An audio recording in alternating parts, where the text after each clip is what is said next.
Zero पासून hero होणं सोपं नाही। जगाच्या नजरेत तुम्ही मातीत गेलेला असता आणि मातीमधून पुन्हा अंकुर बनून उभे राहता, तेव्हा जगाच्या नजरेत खऱ्या अर्थानं तुम्ही हिरो झालेला असता। या वर्षीचा विश्वचषक भारतानं जिंकला। झिरो पासून हिरो झालेले अनेक हिरे आपण पाहिले। आजच्या आपल्या लय भारी व्हिडिओमध्ये अशाच झिरो पासून हिरो झालेल्या व्यक्तिमत्वाबद्दल आपण जाणून घेणार आहोत आणि त्या व्यक्तिमत्वाचं नाव आहे the great wall of Indian cricket, the Rahul Dravid.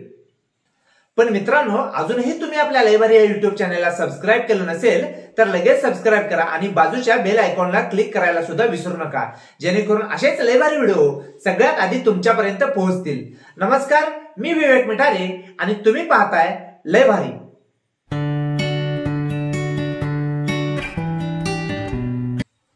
दोन 2007 ला भारतीय संघ वेस्ट इंडिजच्या धर्तीवर विश्वचषक खेळण्यासाठी पोहोचला। 2003 चा उपविजेता संघ म्हणून सगळ्या भारतीय प्रेक्षकांच्या नजरा, भारतीय चाहत्यांच्या नजरा भारतीय संघावर होत्या। निश्चितच यावर्षी भारतीय संघ विश्वचषक जिंकेल अशी अपेक्षा तमाम भारतीय क्रिकेट रसिकांची होती। सौरव गांगुली याच्या रिटायरमेंट नंतर भारतीय संघाची कमान राहुल द्रविड यांच्या हाती होती। विश्वचषकाला सुरुवात झाली आणि भारताचा सलामीचा सामना बांगलादेश बरोबर होता।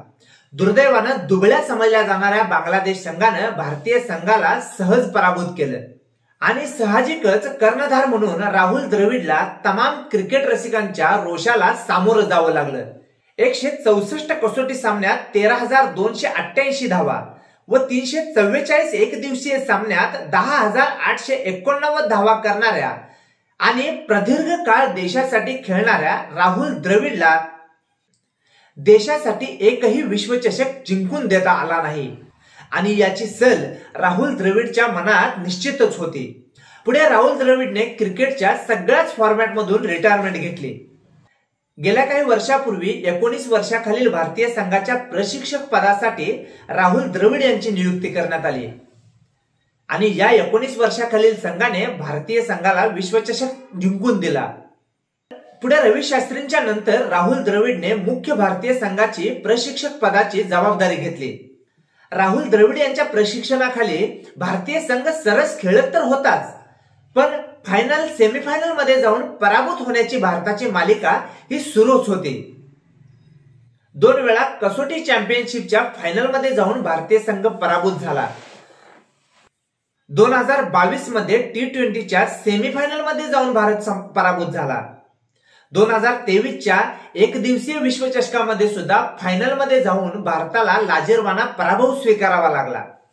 यानंतर प्रशिक्षक म्हणून राहुल द्रविड यांच्याकडून जबाबदारी काढून घेतली जाते की काय असं वाटत होतं, पण या विश्वचषकात राहुल द्रविड यांची जबाबदारी पुढे वाढवण्यात आली आणि ज्या वेस्ट इंडिजच्या भूमीवर राहुल द्रविडला आपल्या निराशाजनक कारकिर्दीचा अंत पाहावा लागला होता, त्याच वेस्ट इंडिजच्या भूमीवर राहुल द्रविड यांच्या प्रशिक्षणाखाली भारतीय संघाने 2024 चा T20चा विश्वचषक जिंकून दिला होता।